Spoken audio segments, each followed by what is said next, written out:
Good afternoon, I'm Rob Boskamp, and you're listening to South Texas Midday. Thank you for joining me on this Tuesday, February 10th. Corpus Christi City Council meets today at City Hall at 1201 Leopard Street. Today they will decide whether to approve a $28 million deal to purchase water rights to a large zone of land along the Nueces River. If approved, the 2,400-acre property along Highway 624 near FM Road 666 would become the city's third water rights site along the Nueces River. It would allow groundwater to be pumped from an underground aquifer and discharged directly into the river. Currently, we're doing some preliminary hydrogeologic studies to better identify locations for wells on the property, and we're having our hydrogeologists look at potential yield. That was Corpus Christi Water Chief Operating Officer Nick Winkleman speaking with KIII. City Manager Peter Zanoni told KIII the investment makes sense if the well field can produce between 10 and 20 million gallons, or MGDs, of water per day. The site already has 6 existing wells drilled by the property's current owners. Zanoni said each well is capable of producing up to 1 MGD per day. Council members also are expected to approve an about $16 million contract with Bay Limited for the reconstruction of Alameda Street from Airline Road to Everhart. If passed, the project will include new pavement, sidewalks, drainage improvements, and ADA upgrades. It would be completed in March of 2028. The full meeting agenda can be viewed on the City of Corpus Christi's website. Yesterday in the Rio Grande Valley, U.S. Secretary of Agriculture Brooke Rollins and Governor Greg Abbott announced the completion of a U.S.-based sterile fly dispersal facility in Edinburg. Last year, Secretary Rollins announced a plan to enhance USDA's ability to detect, control, and eliminate New World Screwworm, or NWS. As part of that announcement, she also shared plans to build the sterile NWS fly dispersal facility in South Texas, which expands a network of dispersal facilities through Central America and Mexico. Sterile insect technique, when paired with surveillance, animal movement restrictions, and education and outreach, has proven effective for controlling and eradicating NWS. Sterile insects are dispersed through aerial dispersal or ground release. Even though there have been no detections of NWS inside the U.S., with the northernmost active case still about 200 miles away from the Texas-Mexico border, USDA is asking residents to check livestock and pets for signs of NWS. Look for draining or enlarging wounds and signs of discomfort. Also, look for NWS larvae and eggs in or around body openings. If you suspect your animal is infested with NWS, immediately report it to your state animal health official or USDA area veterinarian in charge. By the end of next month, 148 workers at a faith-based nonprofit in Harlingen that serves migrant children are expected to lose their jobs. That's according to state regulatory filings. San Antonio-based Compass Connections recently filed a Worker Adjustment and Retraining Notification Act letter with the state explaining there's been a decrease in migrant shelter bed demand. The Rio Grande Valley Business Journal reports that the U.S. Border Patrol apprehended over 34,000 unaccompanied immigrant children in the Rio Grande sector.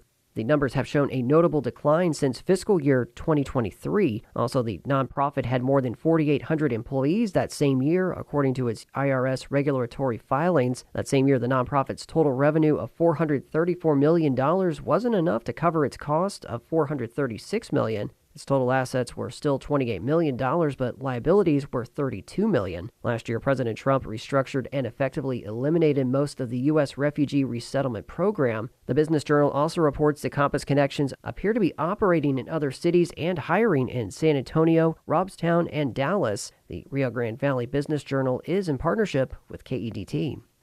Earlier this month, the McAllen Police Department arrested a Border Patrol agent after he brought a flashbang grenade to a local airport. On February 1st, officers responded to a call about a live explosive device at McAllen Miller International Airport, according to a summary of the incident released by the police department. Valley Central News reports the Transportation Security Administration discovered the device while screening luggage and contacted the police department. Officers determined the device, a flashbang grenade, belonged to Border Patrol agent Stefan Mason of Edinburg.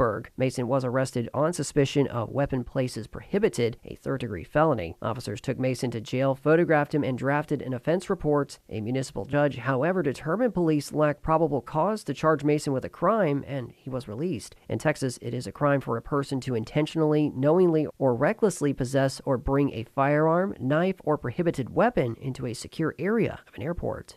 Corpus Christi's Municipal Court Services announced their annual Warrant Roundup campaign. During the campaign, the court will set an amnesty period during which individuals can correct legal violations, resolve outstanding warrants, or pay outstanding debts without facing prosecution or penalties. This year, the 2-week amnesty period begins this coming Monday, February 16th, and runs through the end of the month. The Warrant Roundup begins on March 1st. Throughout this month, the Municipal Court will offer extended hours on Thursdays, and there are several ways to resolve your case. You can view and pay your citation online, pay by phone, or go in person weekdays from 8 a.m. to 4:30 p.m., with mentioned extended hours to 6 p.m. on Thursdays. You can also mail your payment to the Corpus Christi Municipal Court. The University of Texas Rio Grande Valley officially appointed Dr. Everardo Cobos as the Dean of the School of Medicine. An El Paso native and board-certified hematologist and oncologist, Cobos' appointment was effective February 1st. Throughout his career, Cobos has been part of academic medicine and oncology, as well as institutional leadership at the University of California, Los Angeles, Texas Tech University Health Sciences Center, and Kern Medical. He had also been a part of oncology programs across Texas. Since this past year, he had been serving as interim dean, where he helped lead the UTRGV School of Medicine with the opening of the UT Health RGV Cancer and Surgery Center in McAllen. During the 2026 State of the School last month, he outlined his vision for the med school's next phase. He hopes to continue expanding clinical services, research, and graduate medical education, as well as increasing student enrollment as the UTRGV Division of Health Affairs becomes fully established. And just because things are warming up again in South Texas doesn't mean the winter storm is behind us. Winter storms and prolonged indoor confinement can cause winter allergies that linger for a while. In today's Vital Signs, KERA's Sam Baker talks about this with Dr. Laura Gross, an allergist with Texas Health Dallas. Some of the main indoor allergic triggers are dust mites and molds, and both of those thrive with moisture. So when there are storms during the winter, those allow the dust mite and the molds to grow and to be more present and more prolific inside. And the other factor is when the weather outside isn't great, people are spending more time indoors. So that combination is a setup that leads to a lot of allergy sufferers to unfortunately get quite miserable. You'd think being confined to the house, it kind of protects you a bit.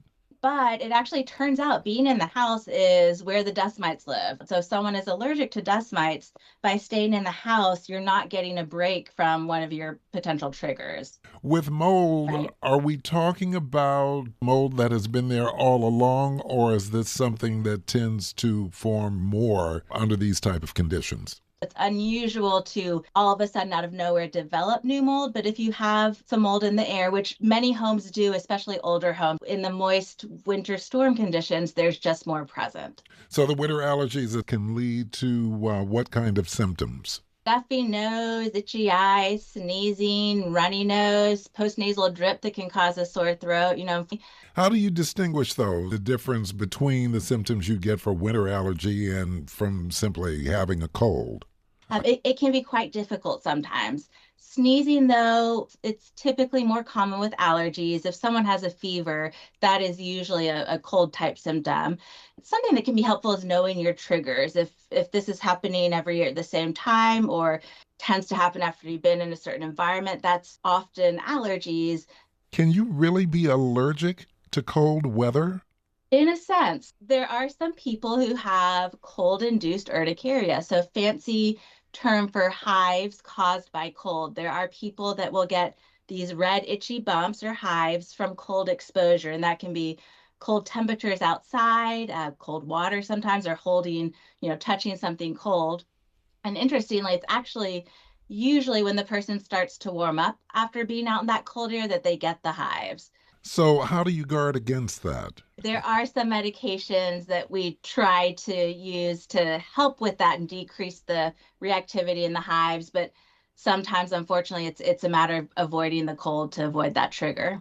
What medications, maybe even at-home remedies, work against winter allergies? The good news is that there are a lot of good over-the-counter and or at-home remedies to use. And nasal steroid sprays can be very helpful for controlling that stuffy nose. I also love saline nasal spray, which is a non-medicated spray. It just flushes out anything irritating your nose you've been breathing in. It keeps your nasal passages nice and moist too, which is important because when your nose gets dry, that can also cause some swelling in your nose and further contribute to symptoms. And, if you know that you're allergic to some of the indoor triggers like dust mite or mold or your pets, taking the over-the-counter antihistamines like cetirizine or fexofenadine can be very helpful too. Knowing, though, that another cold spell may be coming up in advance, is that time for good old-fashioned house cleaning? That can be, yes. The downside of a house cleaning is that may stir up all the dust with the dust mites in it. So if you're going to do that, I actually tell a lot of my patients to wear a mask while they're cleaning and afterwards use some of that saline spray to rinse everything out of their nasal passages. Dr. Laura Gross is an allergist with Texas Health, Dallas. And that is the latest news and information on South Texas Midday.